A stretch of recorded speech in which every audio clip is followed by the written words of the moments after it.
Et en Ouganda, les producteurs de thé font face à la baisse des cours mondiaux en ce même moment. Ce secteur se situe bien en deçà de son potentiel d'après les producteurs locaux. Les stratégies non réglementées sont en partie responsables.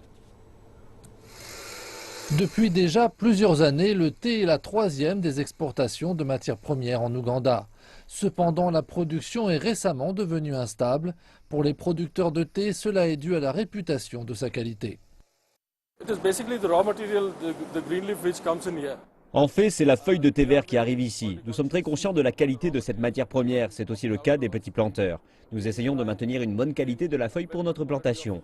Même les petits producteurs maintiennent un certain niveau. Si elles ne correspondent pas aux normes, nous ne les acceptons pas. Nous sommes une unité de production qui tient compte de la qualité. They don't match to the standard, we do not take. L'Ouganda compte 200 000 hectares de terre permettant la production de thé, mais seul 10% est utilisé. Le volume de feuilles de thé vert arrivant jusqu'aux usines depuis les champs a chuté depuis le début de la saison sèche. Cela accroît le coût de production et limite le stock de thé, produit destiné à l'étranger. Depuis les 5 dernières années, les exportations de thé ougandais ont stagné à 50 000 tonnes par an. Le thé en vrac est exporté et une faible partie de la production est réservée au marché local.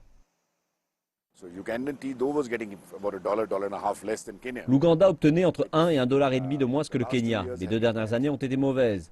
De nombreuses unités de production ont tout juste atteint le seuil de rentabilité. Certaines ont été à découvert bancaire.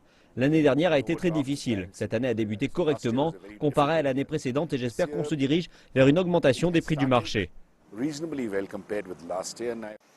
Plus de 18% du thé ougandais provient de petits producteurs.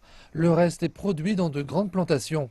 Bien que les principaux acteurs du secteur recherchent la stabilité de la qualité et des prix, l'absence d'un cadre de travail de politique adapté est un frein à la transformation. Chaque pays possède son propre modèle. Le modèle kényan était exceptionnel. Les laboratoires décidaient du type de feuilles qu'ils achetaient. Ainsi, les producteurs étaient contraints de proposer ce type de feuilles. En Ouganda, le secteur est désorganisé. Nombreux sont ceux qui ne se soucient pas de la qualité. C'est devenu une foire d'empoigne. Plutôt que nous assurions la qualité, développions l'image du thé ougandais. Ce n'est pas ce qui se passe. L'Ouganda contribue à 1,3% de la production mondiale de thé.